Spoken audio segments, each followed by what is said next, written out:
Natural Samoa water, the taste of nature.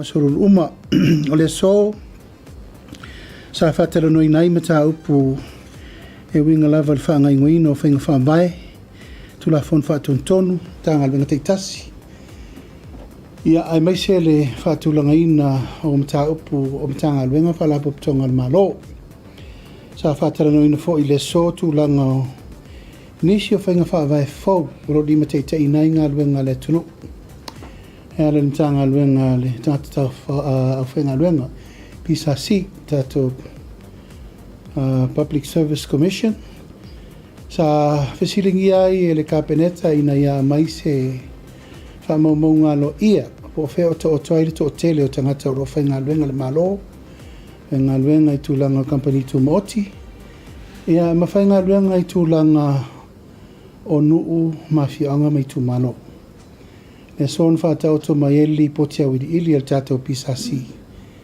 ia ole mafuli ole fainu mela tele o le o mawani ngaluenga matulanga ole fa foi ina por kala me fo tato malo olo mafuli itulanga o olo ngalue ina lava ainga tautua fai fatoanga au fai faiva ia mai lato olo mafuli ia ile tulanga o le tautua ina on uma fionga mai tu malo.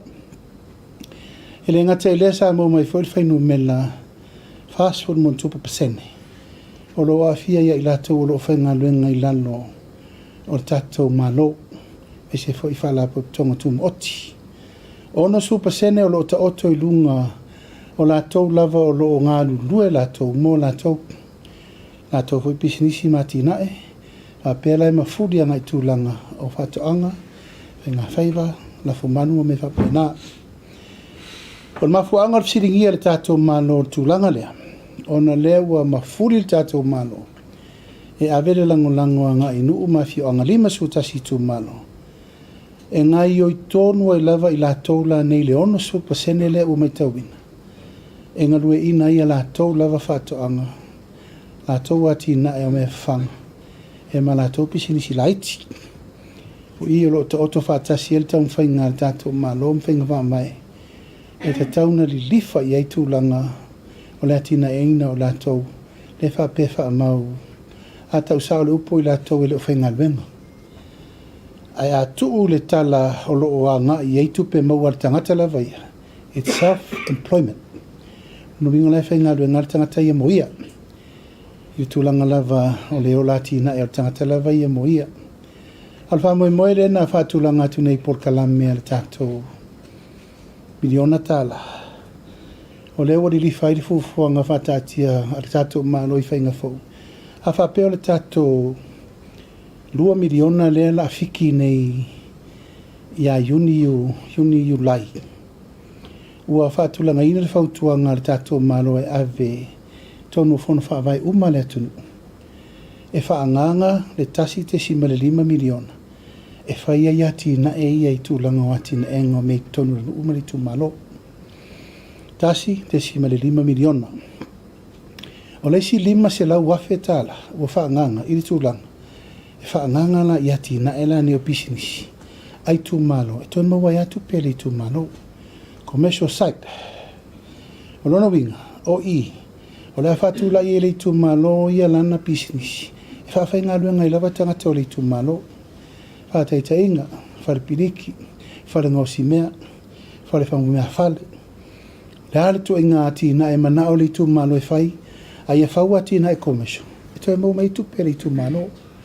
Po la tu sia e aver valele, po la tu sia e aver utos, po le ase tu inga pisi nisi e whau e le tu malo. E mauti noi, e toi ta avale le tupe mo lato. O lona winga, e umane le nei 5 tausanga. E te tauna tupu le atina e le 5 se la wafe lea ua whawasenga le dato malo. O se wha tupu manatu ina ia le ngata ina maua le tasi te 5 miliona e whaanganga i atina e. Awa e se mea tau se tupe wha putu tupe e tupu tupe. Alona winga toi mo mal tupe pe whaalu tupe. Ta sila nā o wha maunga le lei na mo mai le so. O mautino ai le tūlanga o le mea o tatia i aile wha maunga. Mō le ngalua ina o i lātou e fia whai ngā luenga i ngā luenga al malo. Fia whai ngā luenga i ngā luenga company tumoti. Ma fia whai ngā luenga lātou lava mō lātou. Isi mtau pu sa taranoi nei le sol whainga whaamvai al tātou pisasi. O le mele nei o i lātou e ripotia mai to tonu. Ua sori tu la fono al pisasi. Le lava e le o tātia le anga tonu mtau pu nei. Ona ei nisi na tutupu I mea tia o sola maso walu. A whai mea pio I tonu mtanga luenga le malo. E reise a wala tu ina tuai mtau pu nei. I limo tu la fono. Pa wal mela e iai lalo le tanga luenga pisasi o le Faasalalau oe le Afioga won oe te whawhenga luenga oe e por whamalolo oe a se upu se Faasalanga e tau iai lau mea leanga na whai mole malo pe te ngaoi, pe te le whamaoni, pe te pio e leise me whapena o iai a tu atu lai whatusa I company tumoti e mawhaina loka le tangata I lalo 5 se Leuatea, 2 se Leuatea, ma me whapena. O manatur kapeneta, ua whai asi maa le ale o le mele nei. O le wha maoni o I lātou e tau valea o maile o unanga al malo. Ai pe ua whai maa alo whanga le mele umalofa ma vasola. Ele mta upu no tonu kapeneta lua fe lusfun mele lua. A mai tau ina ise tangata na whai ngā luenga mo le treasury. A ngai whai ngā luenga mai o nta ngā luenga o aonga. A e ona heki ngai le tūlanga tupe le treasury. Ma whao ngā mai ei tupe whetu na inga o to tongi. A ua uman whatati al tara le tupe. Sa o whina o malosi le nā taimi e awe mta upu I limo leo. E o mele so e reise men whaia. E isi tūlanga whai ngatawa I fo nta ngā luenga o whalemai. Sa tere nisi o pura lango sa whai kon kalate, whai foi mea pio na whai nā e o mai le soe le ropo o whea wo iai. Ei voi nisi o mea I tangata 5 tango e se I tono tupere malo, peitai. E lava tātou te vai le teimine ni, e lo longan whatu la I me tauna iai. Mai o lo whai pēr ma me tau mua alo iai, nisi o lau whai ngaluanga, e le o whamaoni. I le tūlanga le, ona ea, e le o lava le malosi o le tūlafono le pisasi. Nā tau te whai ai se whai unga tāra whengai. Ina ia tapu ai la le mele nei. A po isir fia le whapea ua tau le pua malafo. Ai mo le anga inga mo le rumana, e le te tau. Le te tau un wha wau pele me lea, ma ua polo ai nai. Le mtanga luenga le pisasi, e te tau no atu ia iuni. Ua teu le tūlafono le nei. Pulenga tangata whainga luenga le malo. E langona le nganga whaaftaia I lātou o lo tausisia pēr tūlanga o le tūlafon. Mai lātou o lo whamaoni ma tau ave. Ona I fwoi le so ia sa whai fwoi se whai unga. A kapeneta tue atu limo lo ia siri se tasi o mta upu. I se si fwoi tangata ACO o se mtanga luenga. Ua whamaoni ia ana sori ngā tūlafon. Ia e sau fwoi whai unga. E re tai o le me te tau na I au whamau nia sori ngā tūlafon. Nona winga, e te tau na wa aile au wala e whaatino ai ia whai unga mō le malu puipuia. Awa e re tāle whea ngai ma le whea I le tūlanga o e o lo ngāri rue whamau ni tau awe o lato tiute I le malo.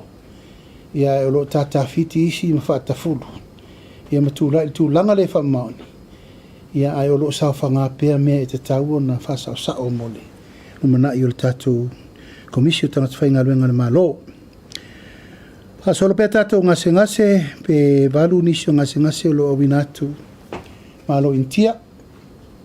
Katoa fo I malimalanga al minsta e tā pena nisi o whaatulangana kon kalate fau. O tatala mai le malo fiti. Mo le awinatu o tātou ngase o lo winga o teimi nei wa tolu atunu.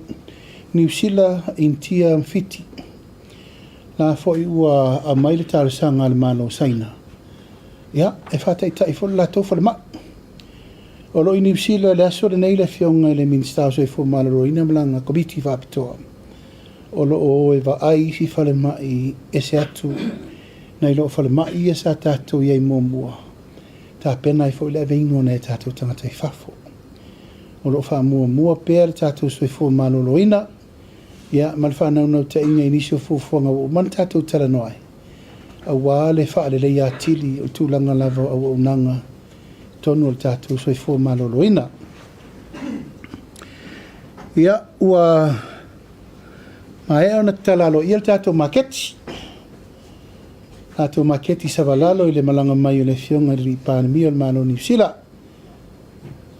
Afioga ia tuisinave o le matotua.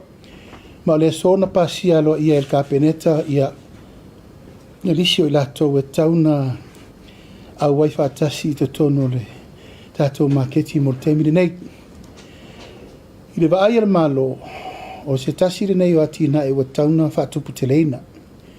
Ona e le tai lava ia mea ia na whaagil tātou maketi. Ma talo sanga wa mai. Salo e whaaluaina whaatoluina le lisi le na au mai. Nai leo latou na talo sanga ina ia le maketi i Savalalo. Ia le na ave lau tua lalo le kapeneta. Whaile me te tau na whaatulanga. First come, first serve. Il tātou mele sa iei nei. Ma ave le tautinonga i tangata nei. Ia ina ia awal whapolea. E maua malava avano a leo whaasolo ia tauru mango tāpenanga le malo. O le so fo ina pasi ai le whaataunga o le si whanua tele o lo whaafsanga i mane maketi i Savalalo. I Fungalei. Perahim. A le si Afioga atoa le i le ua whaunga whanoina i le so o whaatauina i le tātou accident compensation port. O le whanua le nā Afioga. Ma le whanua lea tu lau lava le iei le sa le lalo le auwa ai, le sa lalo le auwa ai. Tā sil nā whanua le uwha mautuina o tau ave le tātou accident compensation board. O le wha moe, o le whausia ina o tātou maketi whaupopo. Ona o le vainga lena vai ei nei le melen tūla i me le tātou maketi Savalalo. O lo whaatupu tele ina i la tau pisinisi laiti. E mana o mia vanoa whapea, mō tātou wha moe mai. Ea, le sa whaatunuina i le so le minista o elele, minista o le ACC, minista o pisinisi. Ea, matatu nei na tapena, isi e tātou maketi whaui e lua. A mata na whaatulanga le tapenanga i le me tāra whengai mamana onga o tātou tangata. Tātou maketi fo i lea i Fungalei. Ia, nai tōt si whiawa mix wa alora atole mea. Maketi le nā, sa ta tau ana tuu mo na fualawa whaele leanga, te au fungala au, me ai whaisua, vegetables, me ai tau whamata ma me wapena. Peita, ia wa filongia atoa me tau lima o lava, whale o tiuru manen male mau mea atoa. O lea la ua manatu ai fo, e te tauna tu e whai umaratu langa. O le toe wha tu ese ina umo me nei me lava tau me tau lima, tau lava, me whapena, ave me tau na ave iai. Ala maketi lava ia i Fungalei. O te tau an tātou tu e fo i aso ia. O le maketi mo fuo whaele le angal tātou tano. Le whau tapena le tonu mautu mo tātou maketi sa masani whaitai o sa. O ieri wha mo e te tau ana tasi le spot. E te tala le sa. A wha pēo la tapena u tā le maketi Fungalei mo le teimire nei wha mautua i loa. E le to i tala le tātou maketi le i le sa. Ai ave uma me utai tasi le maketi i tala. Mo le sa atoa. Ono le u tala wha solo atoa le tātou maketi i Fungalei. O le wha moe ina ia tau ave pēo le mamama le matango fio. Le ua ili tātou maketi Savalalo. Ia ina ia tau ave aile tūlanga langa o i e pei ese le tūlanga fo e re tauna toi la ua maini mea mata i tai i pito le i tai ao sa. A la tapena le leile tūlanga o tai ao sa i tāle tātou maketi le i tāna tasi a iala i o le maketi tala mo le asa atoa. O le tātou maketi le i Savalalo le tātou maketi faulea. E ua whaatūlanga ina sa lo e tala me le lima le tai ao. Whaanga i kuka le au whai kuka e malato ume o me le bus stop malangi sa vai ma me wapena. Ia e se i tau le 5 po le ono le fiafi. Ia ai aso le vai aso. E whaere tātou le shopping. Le lai whaapea le tātou le shopping a le sfalele po le so tofi. Ai lali mea nai tala me le tāu tātou poni sifuru pō. O wha moe moenga nā le ua tapena i le tātou maketi ina ia. Mawala e wanoa e ina i tangata fo ia e. I whaifa tau le fiafi ala iai. Fufuanga nā le ua whatatia mo le nei taimi e wale wha moe moe o le tātou tau e veino me tau maketi. Ai watu le tu a lalo.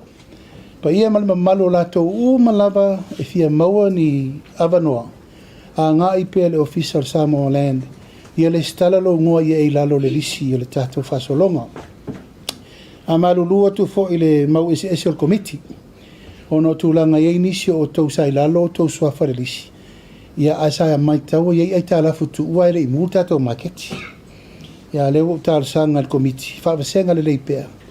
E le whaapea la le wanoa. Ai wha solo le mele o tātou iei le temili nei. Tofu wanoa malava. Ia maua le wanoa e whaatulanga ai. A ua whai le whai unga le malo. E tapena, nisi, maketi fau. A wale mana ongo lo tūlai mai. O le tūlanga i le tātou malanga le na malanga mai ai le Afioga ile Palemia. Malo New Zealand. Ia e velne ia wanoa tā ua e. Watuele nganga whaaftai whaapitoa si o tātou watanu atoa. A moa wale pa ia i. Ainga ma lātou tama mo lātou ainga. Ni so ngā tū mō mapule, tu au ma lātou ainga i le taima le wao fonti. Ia, ma si o tātou watanu atoa le tāpo inga mau. E me se fo i le au whainga luenga tutofi e le tua. Ona ua tau nuu malamanuia le tātou taringa malo. E le lai titi le tāpenanga sa tātou i le nei tōru aso. Se tāpenanga te le, ma se tāpenanga fo isa i le talitonunga e. E tau nuu malamanuia. E i lawa ina ieina i lui tau mwhawhi tauli. Ia e whapena le soifuanga le ase whaiva e unoma se mau mau. Mori le ngā whawhtei tele wei malamanuia le nei wha moe moe. Tele i tū tā ua sa mai tawina. Ia tū langa i whengainga wha mau malo. Ia le whengainga le tātou wā ma le leo mai New Zealand. Sa malanga whapitoa mai ai le minister leo. Ia ma le minister tiute. Saingia tātou MOU te tele. O le e umal masina nei wo mai leo to 5 to ono mai New Zealand. E ngā lua i tonu ntanga luenga leo so soni. I ona vai ngā SS e lena saini el tātou MOU. Male whaalau te leina o le tō mai suenga anga waa.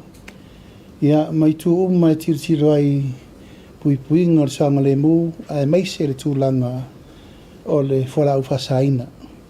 Male tūlanga o le ao ina, tūlanga o forensic. Ai mai se fole in tau le leo. Tūlanga tau suenga, ia tūlanga tau tolengi ina, ia ma mea mo whapena wantanga luenga. Whapena fwoi le whengainga sa whai le wā ma le tātou ofiso tiute. Ia fwoi na māsainia i ma le whionga i Palemia New Zealand, tātou whengainga na e lua. Tu e main tātou scanners le leik. Ia, tu e main i tātou taifau le leik. Ia matala noa whaatasi le puipuinga i le malo New Zealand tātou i nei Pasifika. Nā ua tau sisi latu, wa matano mai wa mauru e momori mai cocaine ma whalau wasaina le Pasifika. Ai whaaftail malo fiti, whaaftail malo tonga. Lai matala, ai ala na matala, langa lai leo mai ele. E Fosi New Zealand. Ala fo e matei tū mai isi border salato.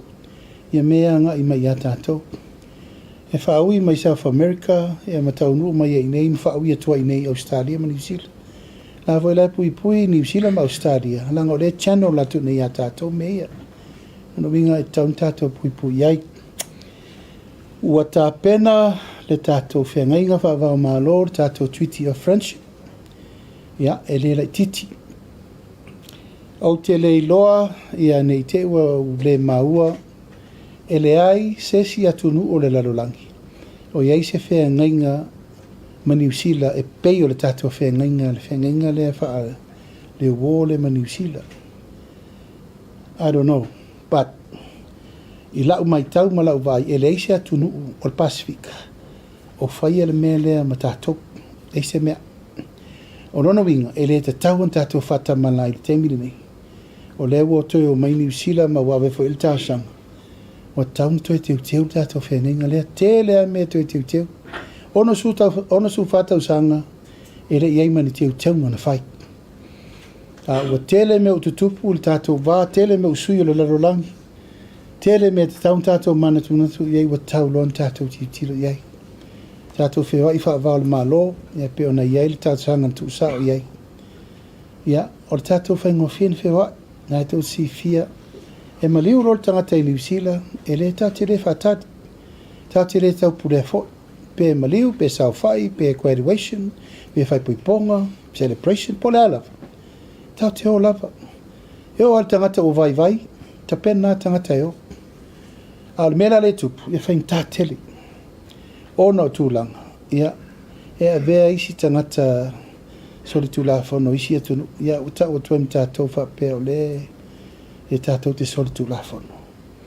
Ia maa mea umana le uta pena e ala ele. Taunu mai o le Afioga ile Palemia. Ia e tusa ma le tātou mawhitanga le na whai. Tūlanga tau skorsipi, tāra sanga te whapopo, tūlanga tau skorsipi mo tātou. Tūlanga tau tolengi ino fō mai ma mea uma, e fō isa uwhaari sa o lava iai. E lua tātou whare mai le tapena, o le whare mai fōu tūnei mato, ma le whare mai fōu sa vai. Sa uwhaari e manino a ele Afioga ile Palemia. Whare mai le na whai New Zealand, ta siwa fituri ma tātou whare mai le o ma le temi nei le tu. O le whare mai e matua i whetau i le matatou. It's a tropical climate hospital. Le sa i tātou cute 7 ma le cute 8 yaso ia. Ma wala uma lava nai whela wasa i whare whai lele whare to maiti. A wala mena lape ia tātou o le maintenance. A whare mai na, it was built to last. Nanga o New Zealand na lato tapenanga uma le tātou health system. New Zealand whain tātou tapenanga uma lava tu langa. So se fo mai qualify le lei mai wafo New Zealand. Tātou nurse qualify le lei mai wafo New Zealand fo. E la sa mai tal sangam whailo mai. Olo iai ni koses le lei. E tau ave teina fo mai. E ma whaina lato wo ol tūlanga e lata i le fo mai. E le o tele le fo mai. E ma whaina lato whaia tala vai. Whaina lato vaia i tūlanga e peilava o fo mai. E le e maua leva noa i tūlanga fisosoani le temine sioki o tātou fo mai. E lau whatara noa tauna i ni tātou teine tausi pasi le leila ua maua lunga tūlanga o lato wola o ina whaale tausi soifua. E amata lona ave nei tātou tangatana ina ia mawhain sosoani le temine le tausu anga o tātou fo mai. Ia, ma le tele o whaftawa inga tala no tūlanga o le awina atu o tātou o loa fua whae le leanga, pa ngā whaiva, ma mea mo whapena tūlanga o tātou trade agreements, le fo isa wha tera noa i fo.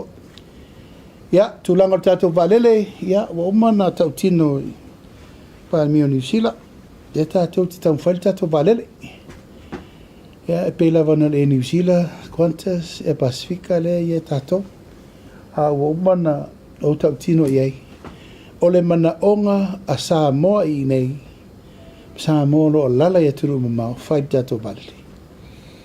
Ma o le purupuru lima le melea, le uta pena il tātou sao le whai. So e se lana mawhauwhaunga le nā, ma isi a mawhauwhaunga tātou e mua. Taimine nei, wo tātou madili. La tātou o e whai company valele, a tātou tau whai sea o mai ek. Ia, o le whaaloto telefon nā le tātou malo, wa e pe o aso ia. Whai ngau, aisa, na o maloa na whaia. Aisa, a whapeo mai tātou tangata. E ia tangata sa moi o mai, ala tole e New Zealand, male e Pasifika, ma Qantas. Ai, a fia lo tātou tangata, o nei lolole, ia, ai longa to isi si tuel wesel tātou varele. Ia, o mana tuna tunga mo le whafoefoina o tātou company. Sa mātou whono i fwoi ma le New Zealand, e le whaititia le nganga whaftai le New Zealand, lana le lava e tau tua Samoa. Pa wala utala no whai e le Palemia.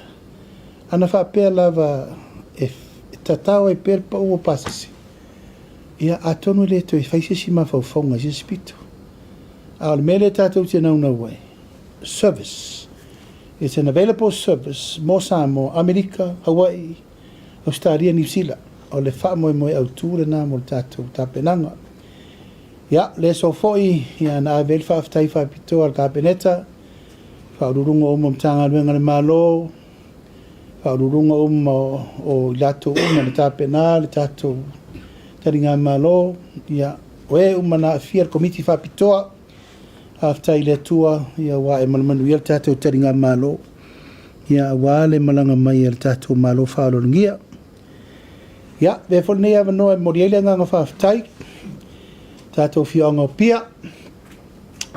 Ia, pai alava lea walo sina, ma maina lepa, ma foi whalo salvalasi, ma rufo le whare tolu, ma foi tua inga atu i sa mau, tu malo, pia i on tulanga whalope, wata pau ma inga mwhalo Upolu, mori le nganga whaaftai te le lava, tu ua foi no, wale, le no foi al foi a se mantafa, sa al no, ia mei se foi tu le tfonga, pe foi le fionga li fai pule ia 5 gram. Ia, no whawhawhenga inga ona o le sauninga a tātou walo atu iai. A pena foi le whaalolo mawalunga, e ala le toina o le tumpalpala ma le swafa o le fionga. A tu isi nave maulu muto tua, ia, a tonu e eise au ngā, tonu vo e eise tu langa le lei, mo le tātou whawhawhenga i New Zealand.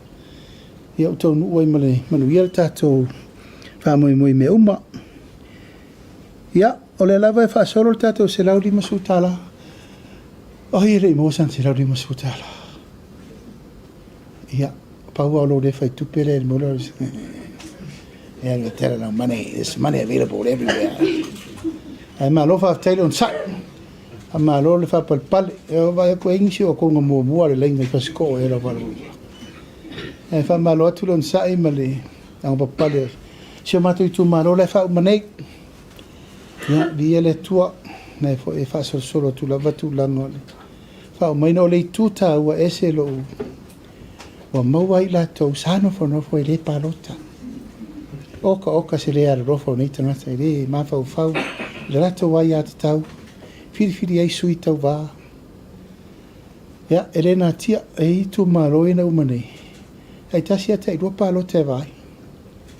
Au vile tu lei te tu malo le o palauti. I sili ma. Tasi al palo tan sili al palo. Au sili tu i tai le o fisa fai ngā palo. E vai vo ape fingi sui o le kuma. O kaskokeri. E tato va vai la le mentau fao i nil palo. A le tere is palo te tafo sole le o le stala.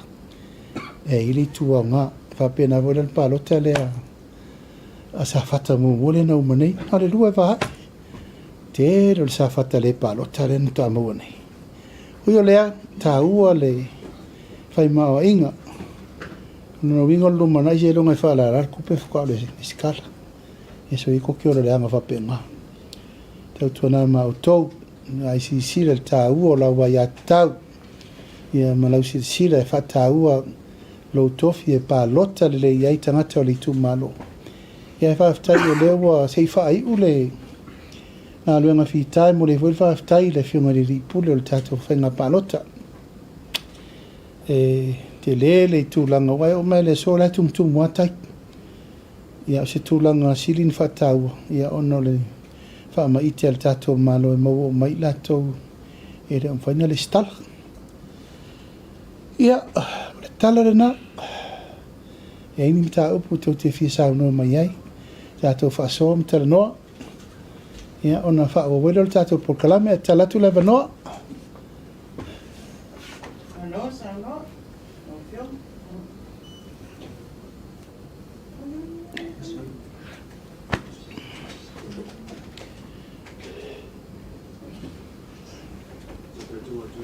Palemia, whātaro whātu lau whiunga so amata me atu wai tasi lava lata fsidi.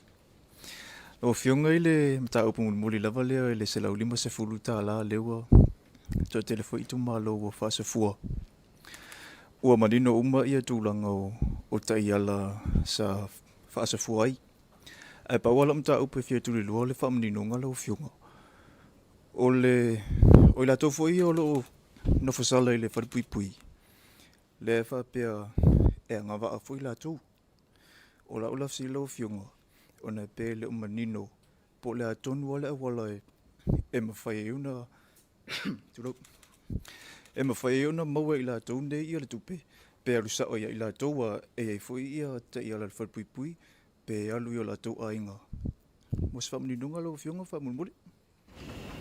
Ia, o le taupuna wa umana soa i ele pule po ai tonu e whamani ina le tātou se lau na msfotu. O le whamani longa o le whai uma e afia uma tangata uma. E ana ile le tūlanga e whitu una i tūlau lava teipe o nai tātou alum whanau leo le RSE i New Zealand. Se longa lava e o mai nei e ana whatua amwhailen tala sa o lato tupe. Ai mawhai o na whai ai ai ngā tūlau lava mō lātou le nofo sala. E whai lato tusi whapitoa po whetau nā ngā i tala ino lato tupe. Tai pei on me voile le tangata suruono i lalo len tale matua. Whanau. E nā latua leo tina ia. E mā veo matamaiti lalo i fwoi lalo lana wawa inga. Se vana ili suruongo i lunga lenga. Ai wala tamaiti am tala lam tupe. Ai olo iei au wala o te loe mwhaina whaatino ai. O na o lasa a te tala lewa no mo lato uma. Ai la whaatulanga na ile. Taimi e whaamautu mai i lato umolo no fsala.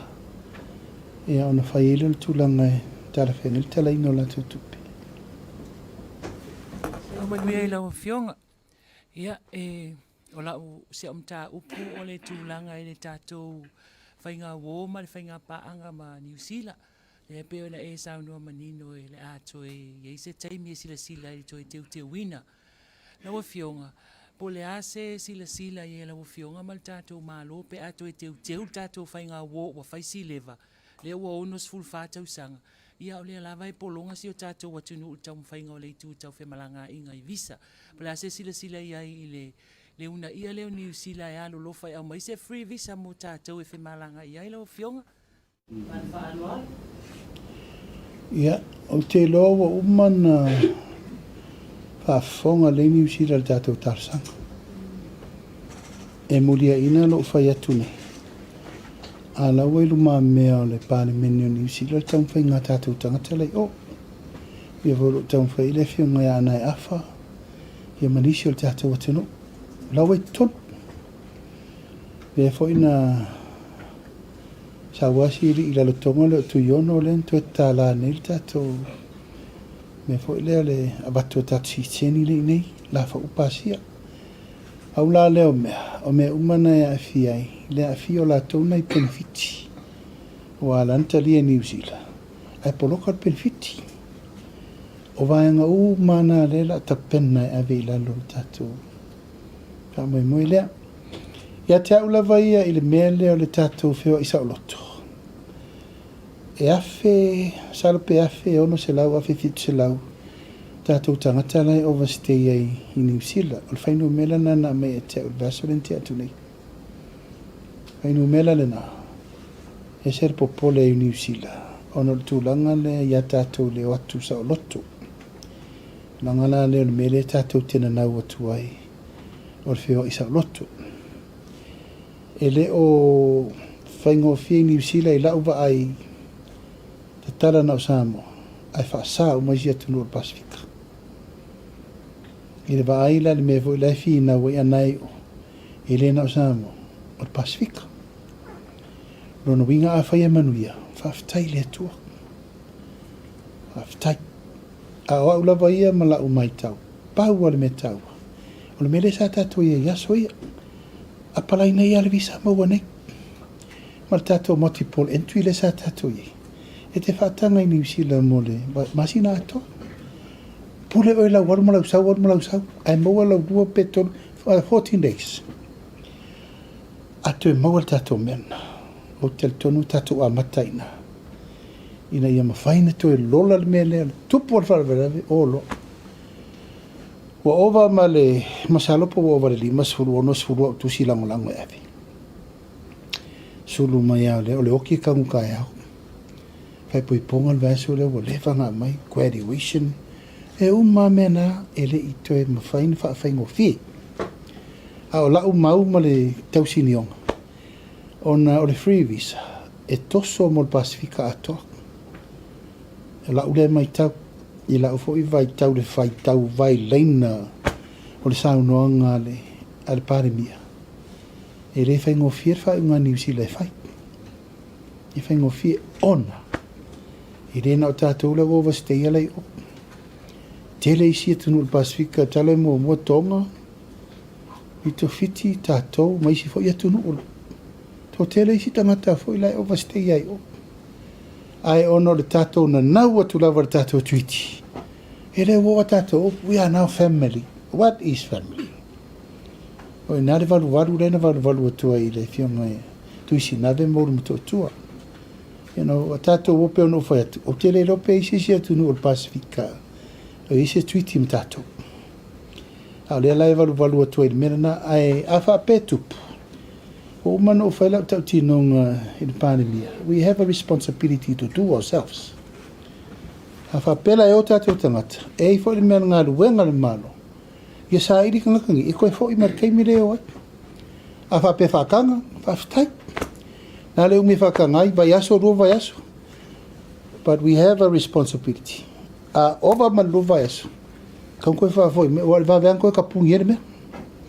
Ai kako kāria. Atau taria, it's under their agenda now. At talo I le if so soni. O isi mea umai le na le visa. Tele I am ta upu lai whatara noa. Ar tūlanga lava ia o no le mea le wari lifa I ele tala noa ngana nei taimi. Ya. Tātou lafo le whautautanga New Zealand. Tūne noa tuale ke sinira kama nuale noa pionga. Tūlanga le ni treaty ko tātou tanga o. Osu whatau sanga le tātou le ainga. E iele maua nisi whape foi lelo le upu wasani a tātou e a New Zealand tongi le moa ule apa tūlanga whapena. So what can you do ia ensure ila retain a tātou family leo iei nei? Ona su whatau sanga tau whai tātou. So what can change ma whai e ona tupun mele SML tātou wai ngau tu atu iei? Ole ia te awia. Ole whawhitauri na len tupun hei. Sa taun tātou mata I tū le tweeti le sa tau an teu teu. Maybe every 10 years ma teu teu. Se manu, e address umar tele o issue. I le teimile nei, I a leala ua pile up umamea. Sa uma priorities ia. Ua tulou le whapera fia o le li poti no o vea I limo o tātou foreign affairs e ta pena I le pepa e alu ia. E alu Palemia mawhi. O issues uma a tātou I nei mea umala na ave. Sa o tā pāfo I ar fina ngalo tātou whono whawhau tua malai New Zealand. Au mai le fina ngalo o le mea lai soi fuwai tātou tangatai o. A wafo ia vai nei, e rei a Afia le malo I fina unga ina whai nei o le citizeni. Ea, ma le free visa. O tātou tangata lai o no ifo la tau fina. Fesa tu el malo nati. Sa fata tato. Taimire nei. O mana o miele mo moli atu I lungo diplomatic level discussion. O inala. Fasanga le lei mai eifu fongo le malo New Zealand. O lewa watu e tatou whaavao malo. A le anganga tonu ane na lewa tapena ili me lewa umana pasi ner ka peneta le komiti whapetoa e a mata na tapena le reviewinga o le tātou treaty of friendship. Tu ia im tanga luenga tolu, tanga luenga le Palemia, tanga luenga le waifafo, tanga luenga le immigration. Eno mai lo le whau le awiwi, ta pena ave New Zealand a mata whataltanoa. Ma lo whaiuna na ma whaian nafi ma le whionga le Palemia New Zealand, ta pena atu me uma. E mata pena lor so tanga usau no sa uma e al Palemia New Zealand e mato uma ka peneta hei so tai sa al minsta so fo malo ina ia sa morto minsta so fo malo ina New Zealand apena fo ia minsta leo apena fo ia mau al so tai ngale e no no la ia mo ma va langa o tato va malo e tala no ila lo foreign affairs ma ta bu fape ale ngangol Palemia la o sa no mai o pe al tato va mtu tweet ua fa faingo fie fa tala noanga I o atu te mi finalize me tau toa maua lele fe malama nga inga i le mea lea. Ia, e pe whapena Tusitala, tele mta upu. Lo iai ma tātou mta upu priority. Whalamai. Ia, ma le soifo ma awa onga. Ia, ma tātou visa la le whatafitafatu. Fionga, ala ofisiri la fionga o le tūlanga se laulima se furu. Ia, sa mai tawina foi la wai atu e whaatan noa le atu nuu ma la tau siri ai. Peo le avea ia tūlanga lea ma tūlanga tū mau i tau sanga umala wa fionga wa ia tūlanga pene ele ama taina wa onga lau fionga. Ola mera ku oi pēwha bese merele. Ka tātou mata i tū. E peo no whai atu na ala na haese manatu le malo. Ona o tātou tau nuu mai le teimi wa avatu tu peitua. Ai o loo iai le mana onga e wha mua le wa ea onga. Tau i le male ea onga. Malaysia mea. Ia na toru masina le wa mai spenda le 1.8. Toru wha masina. Fiki le si tātou 2 miliona ni June, July. Lono winga tau no o atu ia whaiungo me wa uma le 1.8. A ta pena ili tau nu o tātou 2 miliona ili tātou paketi fau. A la fua pea no whai atu e le uma i poloketi compulsory wha pera malo. E le uma te le isi me pea no whai atu. Lima se la wafe le ufa nganga mol me le o pisinisi ai tu malo. Mo tātou pon mo le isi me whapea. Sa i tu malo na mana na o mai tūlanga i mene i o pasi e whela waita mai tia onga. O lori e whainga alwenga. O le masini e whaatawai pala mo neone mama ali tu malo. That's generate revenue for the constituency. E lau whatala i. Tulau lava le tātou te lolo mai tūlanga o tapenanga o mea aia. Alon whanau tau sanga fok. E mana o mia le generator mene e o e whailato. O mea umane le tu e watu hui whafoni mea. He mai ai to tonu le. A mai ai to tonu le tu malo. Ano mon fasi. O pua o moa o ma memori ku malo. E whakau me whai mei. E re tu e whaanganga se mei. E whaatau mai ai. A peo tūlanga na o se mere lei e re whaintu ua. Ala tato matai tu. Yonga tūlanga leo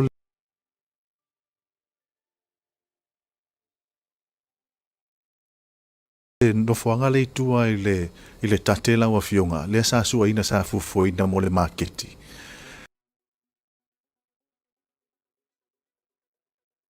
Pole ase fufuanga al malo lo sitsila i mo le vaenga wa te le se alanga tupe sa whapea na whatino ile nei ngā luenga la wa fionga. O le mantua ina le sa whapea sifi e kako makeki le wa umaluma i. Aina tūlai mai loa le whainga malo fau. Mato olo le tu SS. O tel tonu e whainta lava na whea pito na itua. E nana i lona to e decide e to e amare maketi luma. O ina leo o tō sisira le tate. O le ofi e pākanga i to tonu le tate itself. Le la ua uman whaanganga i fufuanga se me whapena. Pea whape to e mana mia nisi ka paka to e whapopo mo le tate la vai. Mai whaatau le tele o e.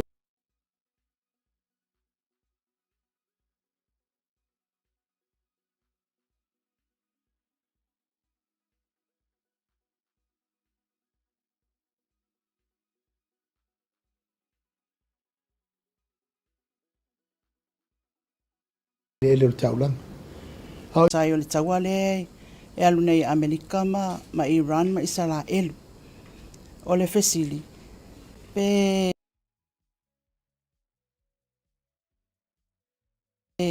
awa e sile fia fo e lau fionga.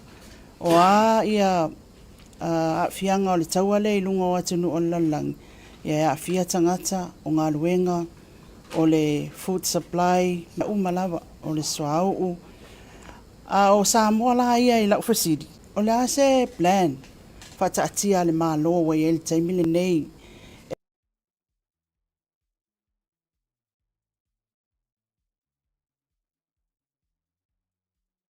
E tawai ona longo ina tangata o tata watunu. Ina ia mawhai ona nofo tāpena, nofo sauni. I tūlanga umawai lela i titil tawa lea mai lela i titil fo tūlanga a fia o le lalangi o le ai ai.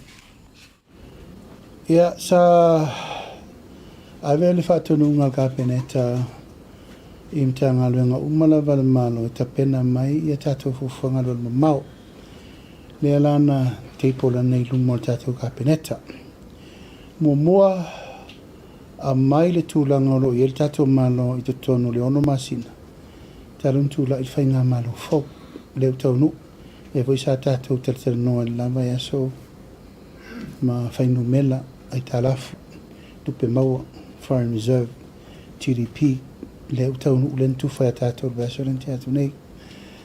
Tātou polkalame leo tapena. E leo tapena whātumtumu lima.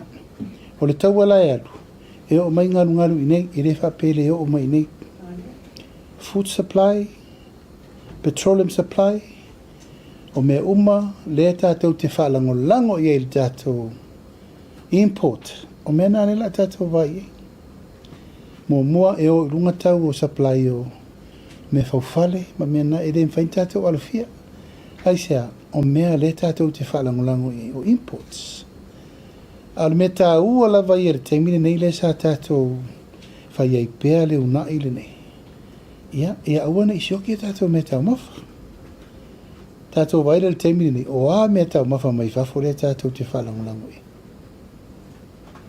Ma furi uma tātou me ai, me mai whafo.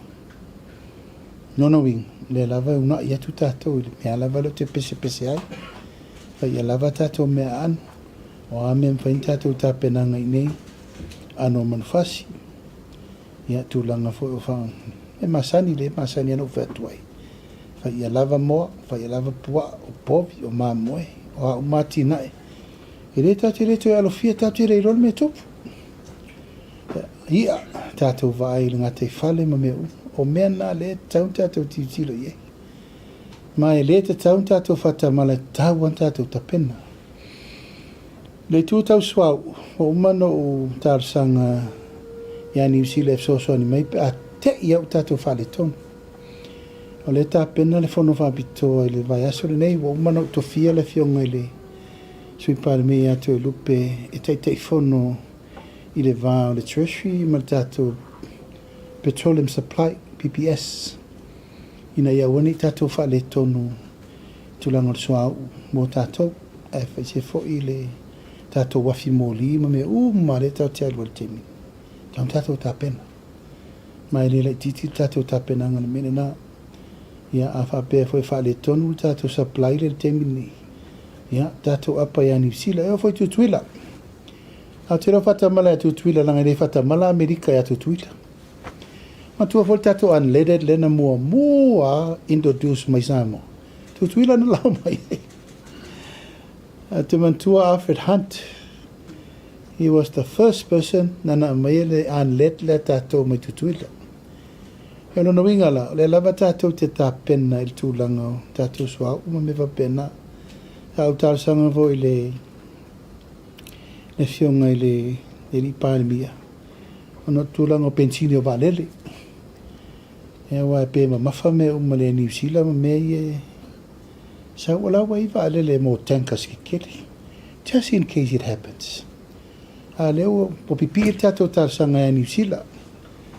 E tu lau lava na tu si fia o me ale ami ma me umai fela ua I mea la ua. Te loe te lea se sa palai o tapena vo I New Zealand I la tofi o storage po le alava I ala tapena. Tulanga ia tau le tamau a inga ioe. Tau tātou tapena. Nanga e te le ia Afianga. Mantua tātou tupe la fo mai.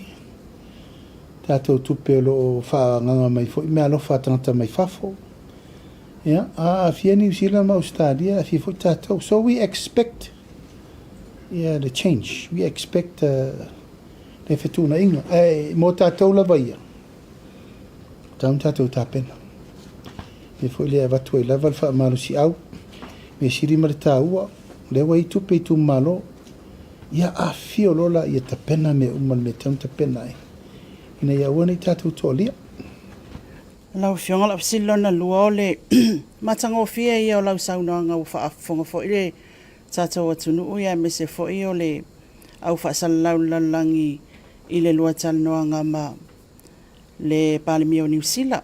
ia le tātou whatatanoanga fo ima Fesilia au Tusitala e whapea e te alofa muti valea i le tātou media ia o se vaenga o malo whaatem kalasi. Lau fionga o oia le tangata lau ilo o te ilo e sila fia lei lau fionga le public figure ia mai tele fo i whaitionga e lau fionga le taimil nei ai mese fo ia o le umi lava o le nei fo i paia inga o le afa pena lava o na le malo lo le tele o whaitionga.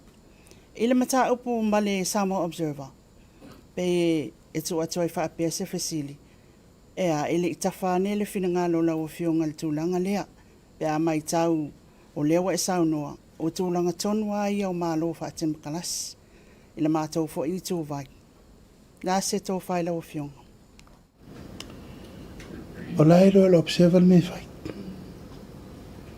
O te le manatu e whaere lea fua lau fionga li lo mai ava le tārsanga le observer ia. E la tsi fier me tauna whai.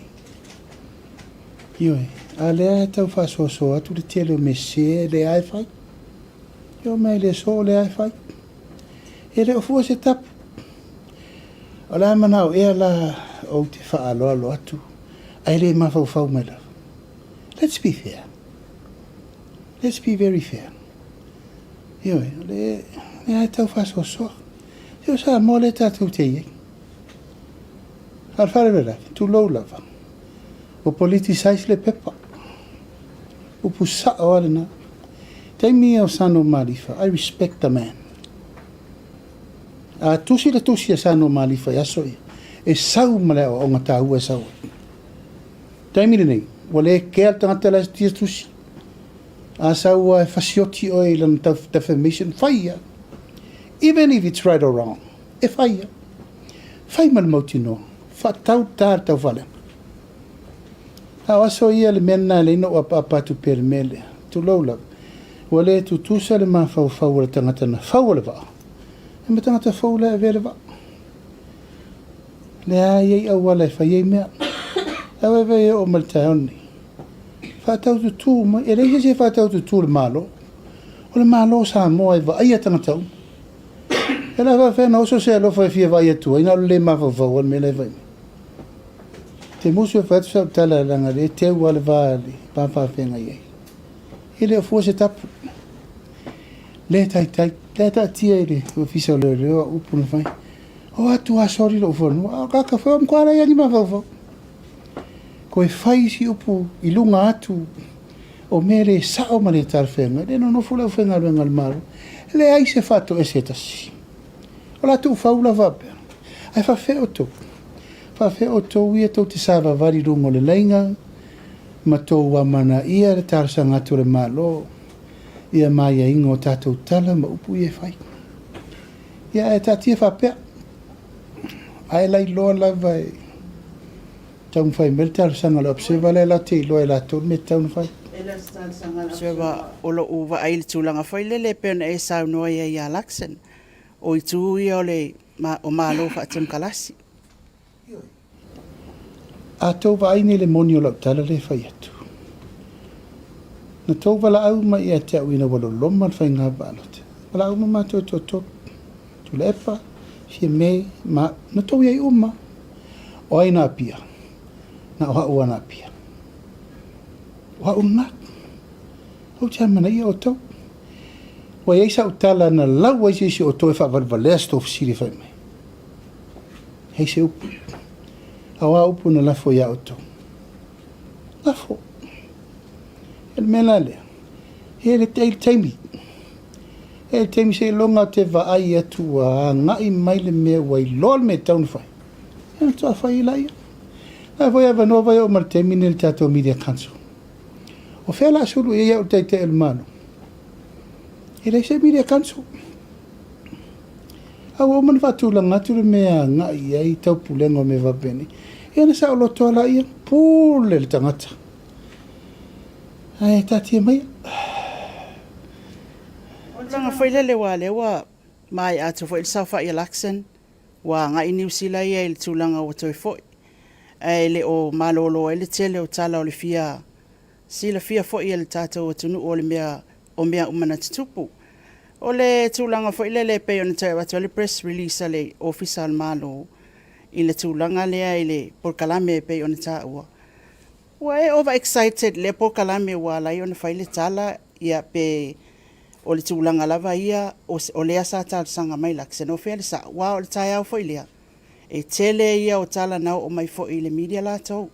I le tūlanga fo ile le o whatinonga le malo ai le o iaiso mātou. So ngai lea tu pau alea o le press release le na toi avatu. Ia mali tūlanga tonu ana ia ile porkalame lea pe ona e saunoa ia tapuala. O te le so ona whaia se tala i se mea whatupu. Mai o te musu e toi fo i tual tala o le utau nu le nofo. O le mea sao lava ia. E tutusa le talo sanga mai a laksin. Ia malo nofo whale nofo. It's the same thing. Ana ielo manatu a whapele e talo sanga mai. O te whaira nofo. O whaira nofo. Ia awo musu e toi halo i tual mtau. O leo whaira nofo. A le tele i o le fue lave lave. Na toi o ale vave au le na wha awhewhesta maru. Whea mei o le au mai umale whale vai maunga i ke ke ere ngofo. Ma wha awhewhe. E leo mariri, e le whale vai maunga le nofo. Wha maru lua tu la vai suri ma wheo i o e na whaari. Mai lana no o mai tusi a te ua. Nisi fo i suri le tu mano. Si ure wha sina ya seo mantafa. E mesi fo i suri wha alo sina. O au, sa matou whea ngai malenu o Apia. Sa au wha malamala male iai le mana onga ale malo.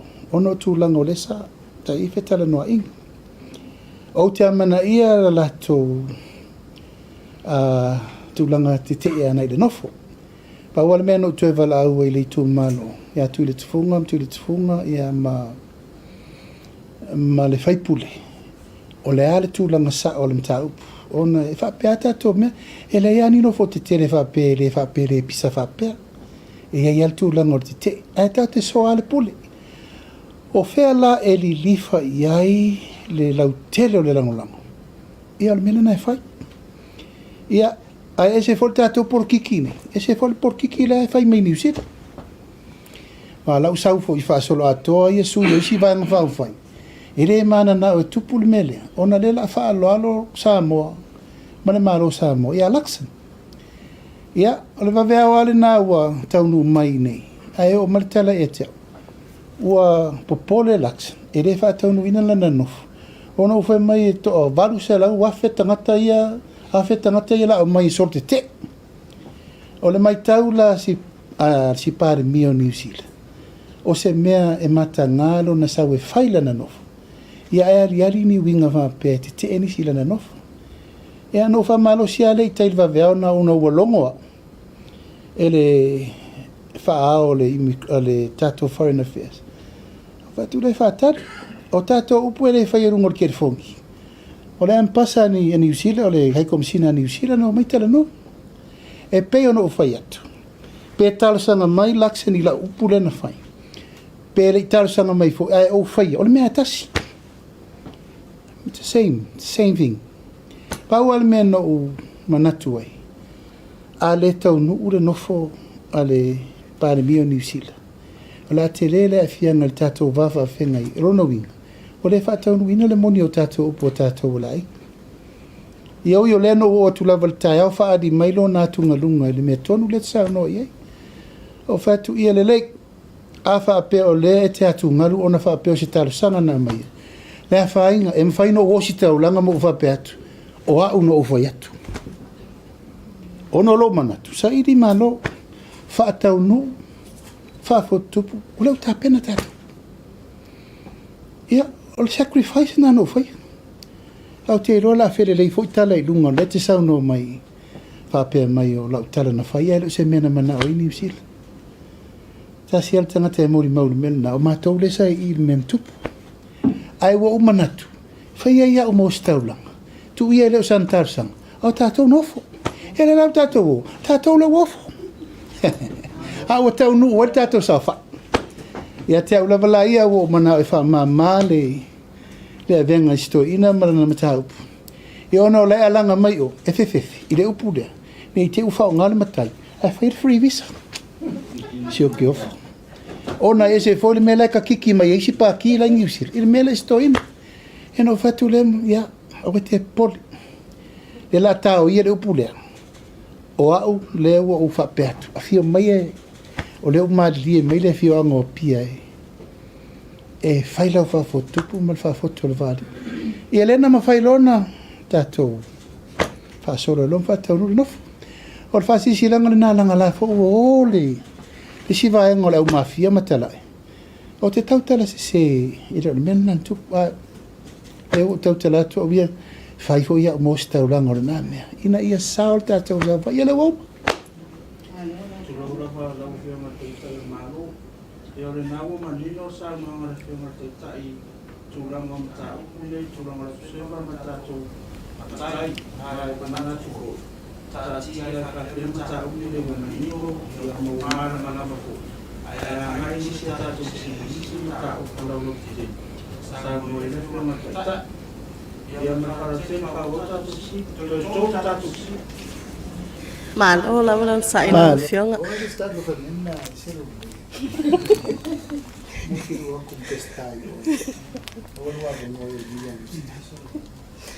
la fianga la ofisili famal mole ile tulanga le drug test ale pisa sile sa tu fai ia le sa tolo famal mole pole se update o tulanga foi wo ye o nei la sa tala lo ia ilanga bo pisir kapeneta la fa solo fin fa vai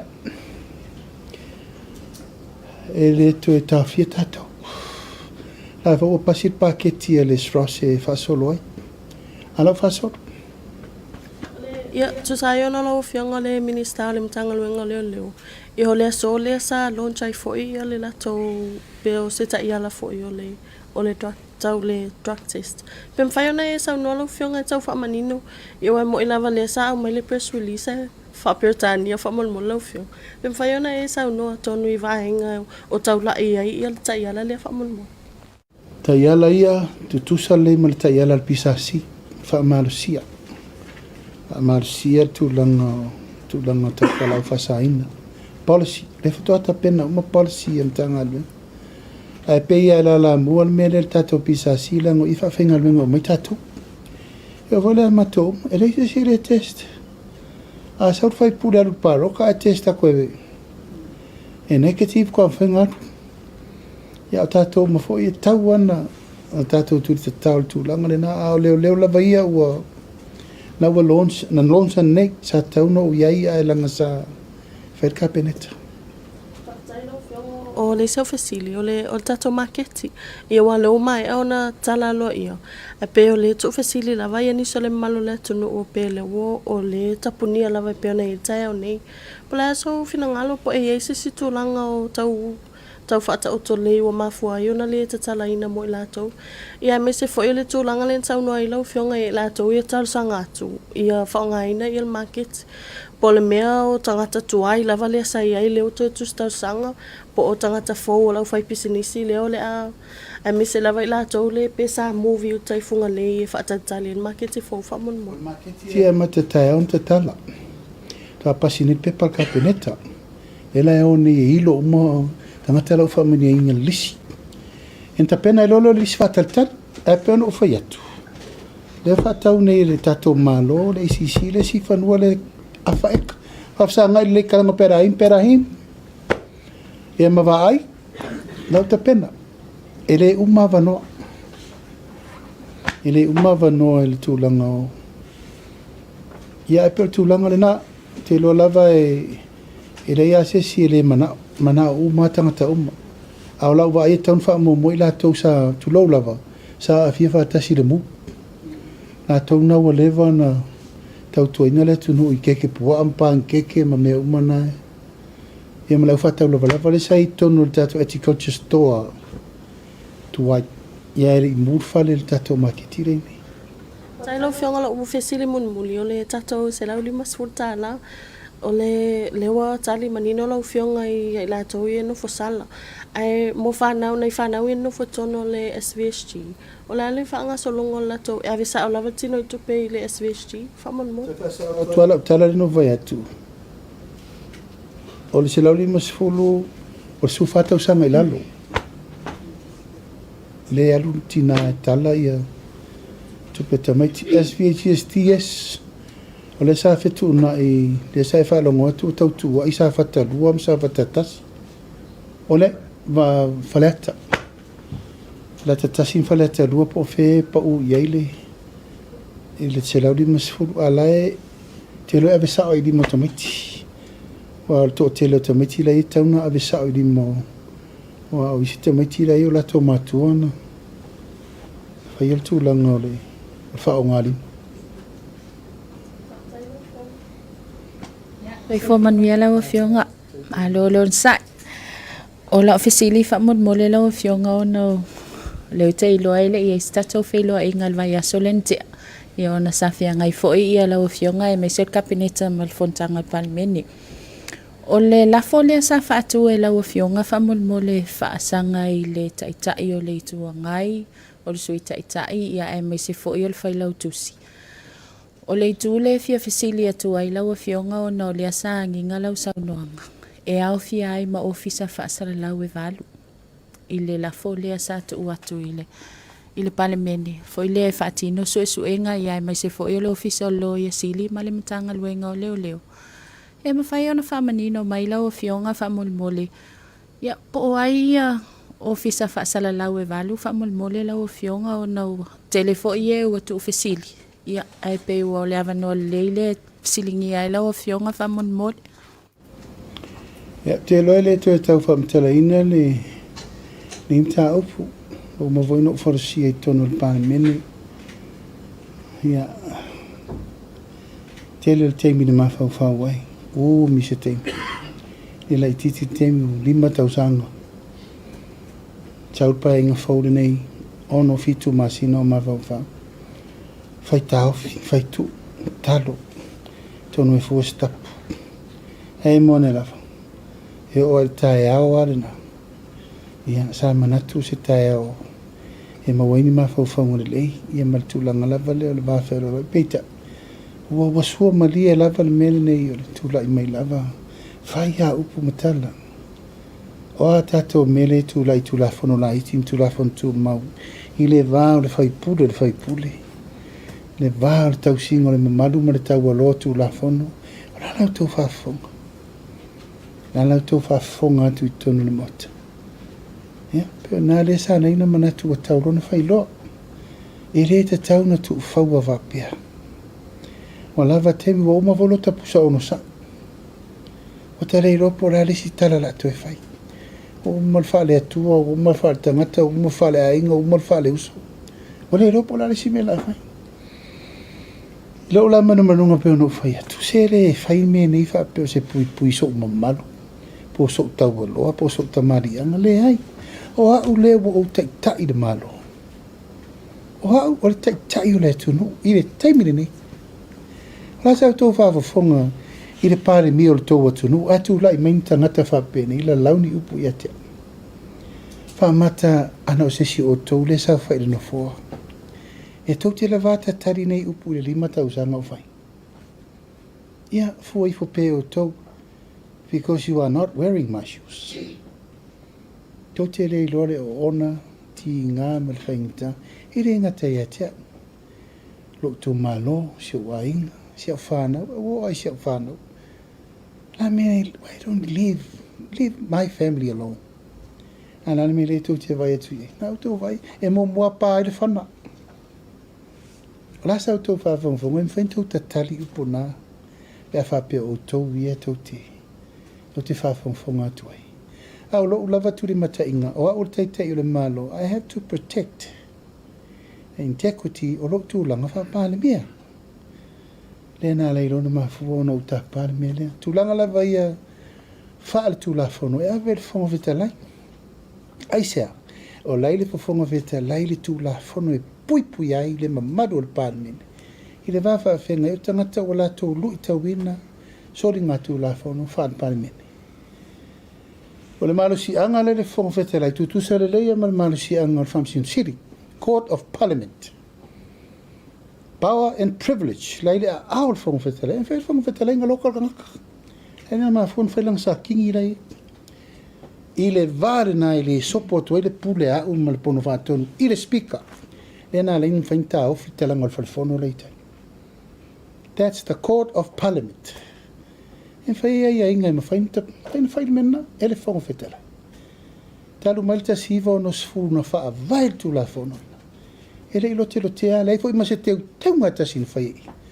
Aisia, ele ima se roi a siri ula vare loki kura whongonga. Because o tu la whono lena, e matua ma oti e lava le malo si angol parme. Le lana reino o suru ro le whongo whetala. O le au tu ina atu, aia inga oma o le mawhau whaure nei, whai pea I le ao ma le pōri nei fia tausanga. E ma le nei fia tausanga o tau ma whaisi o whina unga whaporo, wanga wha ele kau whai o malo. Ia le nā leina whai. O le toa varu le no ta ua, ia se I o I nifo le tūla whono tō lore. Ai loa e o I le aisa o wanga sala na whai. E rara me te popolei. You don't have to worry to the others. You know, longo I whare Tusitala ia na tere na upuleanga I le pare mi o le maro. Ia, e nai sa uni lei mai lea. Ia, tā pena me se lauta mir sanga o fusoka. Ia, lau o umana mo mori. Lau o umana mo mori le mta upu I te le pare mene. Ia le ro lauta tō mai rola le vai tele le fafo. Nā la na tō anga e wha. Ia whaasanga mai ala. Ia, ere, wa umana whare tu la whono. Po fel tangata e munga mai fafo. La o mana fai tu la fono na mai nei. Aua nei tofo se si. Wa le ano wa popoa I tu la fa. Fua le leile me aua nei I alu nta inga. Ia wai umale melena. Ia na sa you take the consequences. O no lea. Le la vai fa malmala matu. A o le mea lea le fai atu. Fa matalanga ma mea le tatu malo. Ia ua ngai mai loa ma upua matala le fai ele umi ala o sau le specifona ele umi yeah ata so who's going to make the last laugh? That would be the most important time to whalangolongo e pau ala mea no e fai ia I le la pata inga langa la so solo fa afir mele o fa fengo fi you know fa fengo fi na ulangia le malo fa fengo fi na foul malo o le malo o mantusi au I le tunu au le tau puia ua I le whaintua tauwhi tātou lea au lau fesili mai I lau Tusitala e pēr no whai atu I aliro mai afa au wal whae le lea fuoru ia a whai lava si tātou tala e alu atu au rola vemrilo mai afa I roma le ia tūlanga na iai tātou whamai mo e ma voi voi tangata I po au po tangata na whai ai pe ona vai atu dua se lau montupu clips pau ala o mea na whai aso ia o whaputuputu a maa iantau ai mai e am fau ele olo e tau punipuni atua I lātou sa tele tala whale tonu ma le whai malo ia pe whapena se tala Fionga. Ia o lesia ofisili whamolmole o na o lau fionga al minister mtanga luenga o leo ofisili tuloa la se tūlanga wai e liso su e ngal mtanga luenga o leo fo ia sa whamalolo le tu mau. Ia o le siva e ngol su e nga vo ilea il maliwa i o le tamaita I Tusitala. Ia e mai seo su e nga lea fo i sa whaatino il maliwa lea li ilea sa maliu mai I le vaa lea sa alua o le operation a leo whamolmole po wo o mai. Te whautua ina lau whianga o sa oal komsina o leo o inae ma wele tari ma oti al mta upu le whaasolo te mini. E le whaingofia le tūlanga o siari ila na maliu mai le vasa. Te le I o whetuna inga sa whai. E le ilongo ina le komsina o leo mta upu lea. Ma e le fo se mafu anga tatau na leina o. E le ilope na whaini ufu whaola ponia o le tele o le lave nai tu tonu ina mta upu. Ma e o komsina tau tadu. Tupu voile I tangata I na tua ia I le liki ino information. Tafo I lima o leo. O mana ufa I whai le leisu e suenga. Ina ia manino, mamana malama le mta upu na. Ia maisi mta upu o te loe e maua le tali alo ia. O au ia fatua o mai lava le me mwhaina o whai atu. Ua maua le whai uma. O le taimi nei lai whaasolo la te whai. Si whamon mo le lau whionga. Ia, paua wa mai ia, paua malanga mai ia leitu malo whaasalele anga numera lua. Ia ono se tasi fo ile mta upule salo te tonu le fontanga le palemia whamon mo le. Ia, e pei lava no u taun whai whaapula i le taunu ungon ta upu whaasalele anga lua. Leo te whaatati. E leo sesi fo i tū le nam ta upu. Leo te whaatali e me soa le pule ma matou tera no whaasoro le tau. O leo te whaatati. O le lau whionga. Ia, o leo wa whamawai al tai whono le lakapi Samoa. O le ala le sila asanga le malo, le ala sila il tūlanga fo i leo le sele ni le asa tapisai whamol le lau whionga. O nei nā vela tusi i le ai komisina Australia. E whape mo te whilo i tō tōru Palemia Tonga, Palemia Fiti, Mao, e mal Palemia Australia, e mta upu. I le tūlanga la vai whangai ngoina i luma. O leo tā pena matio i oe whatasi, e ave umal tusi ta pena i a whangai ngoina o le proceso le tupe. Ango te re mana e misi tātou ma le tupe. O neila le sola ki li val tusi ave i o le ampasa la he komisina Australia mo le taupu lea. O nei fo isa toa tau nu, mai le tusi ale Unia Samoa. Whaamamla mai lau tusi na ave. Lau tusi na ave le toru masina te ruai lefto atari mai. Uiara aka. Lefto atari mai nei. O te lei whaita wale leila le tusi langa lefto tau nu mai. Awa umana o whaamala mai na. Msaro le whaatasi le whaaluo. Iano u tau whai atu. O suru whaafia mai uni la iti uma Samoa ni mena e tupu. Tātou vai e fol tūlanga o whina una ian tupu. Mai o le manatu le malo. A le suel pūlenga atoa. Ma le afianga o porkiki. E le tue manuia le tātou au la pi. O le lau fuafua. A whaapea lava. Ia whaaftai ua fua se tapu o whamawai le teitei fono. O wa tātou te whiu e whea lor whai. O le pūle ngale sa tupu o le whawhita auti. A le mauia na o maumano u fo i tua le tunu u. O mahoeno u whaari le tunu. O te le mana o toe nini tu lou lava. Tu lou lava nei te u whapea nisi o tamari ilai tonu o tau talatu o nol tūlanga. O le vana la kapila to. Iwe. Ai o le tūlanga lai u whai kengi wha porkiki le wa ingole aku. O le upu sa o le na. O te le toe mana o toe o tātou le mena i le temi nei. O le fesiri wha o tau ia o tau. O whea le mele ua iei le aua le tu. Whea tūlanga le u tātou iei. Aua tama, aua teine, manu Samoa. Ea, ma le tātou teitua fitu. Where are we? A le au sa le fesiri ngia pa tātou o i temi. Iwe, langa sa tapua ia umai le tunu. O whaiva e tapua ia. Whaiva nai manuia. Awa tata mala le mele le fia uma. Ia no rola e le tūlanga. Le mela le u tātou i le temi nei. A au ia o ta pena a whai lava e wha audi uri tō lava le fi ngau o le yungi kuai.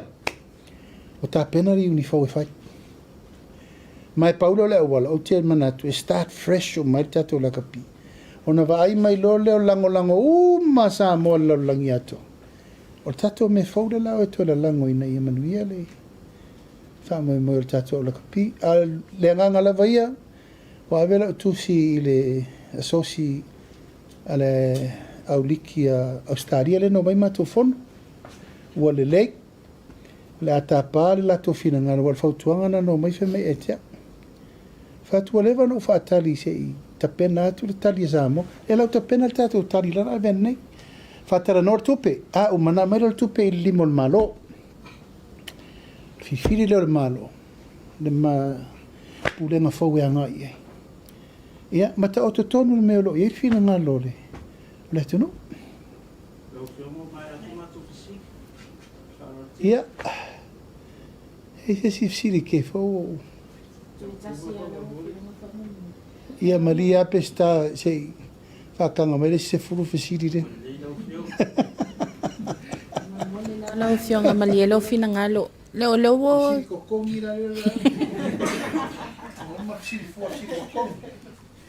Leo toi taliu mai il minista voi leo mtanga luenga tsele le sa malanga ono tato le vaa.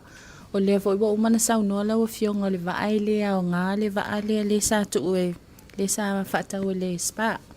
O la se tui poti mai il minista o le tulanga voi leo le tupele wo umau na luile ile vaa fa mon mole.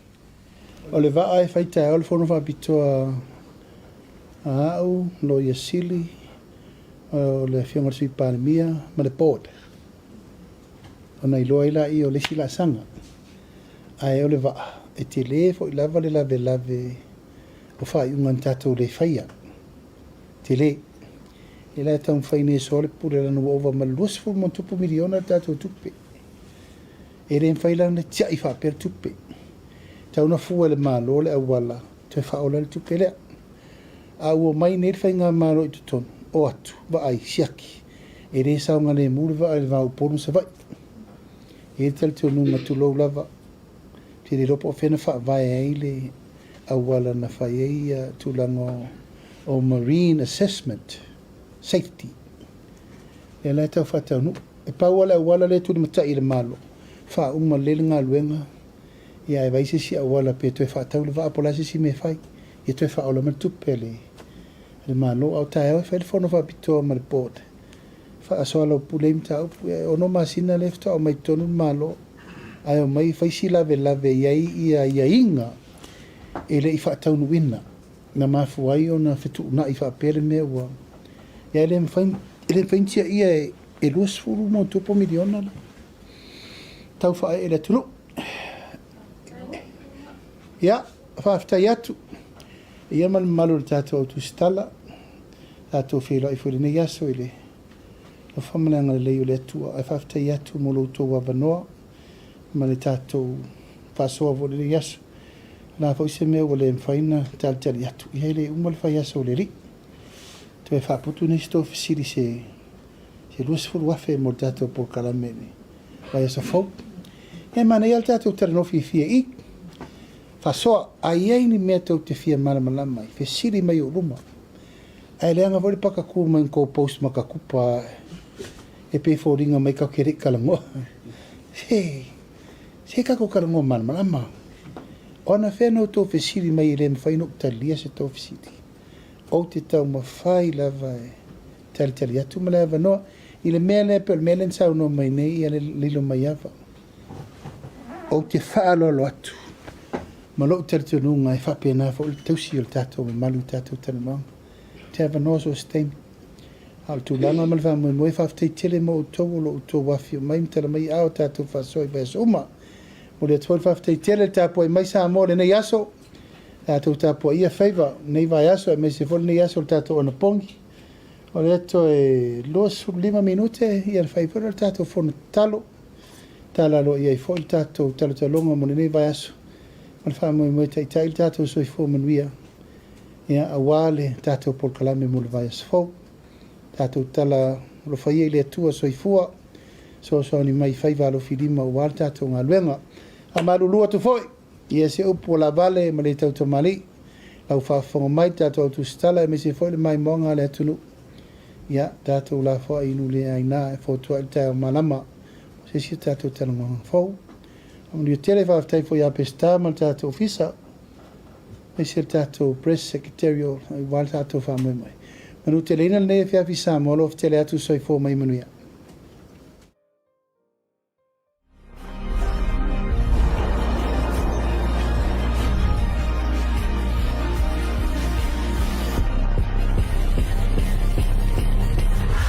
Natural Samoa water, the taste of nature.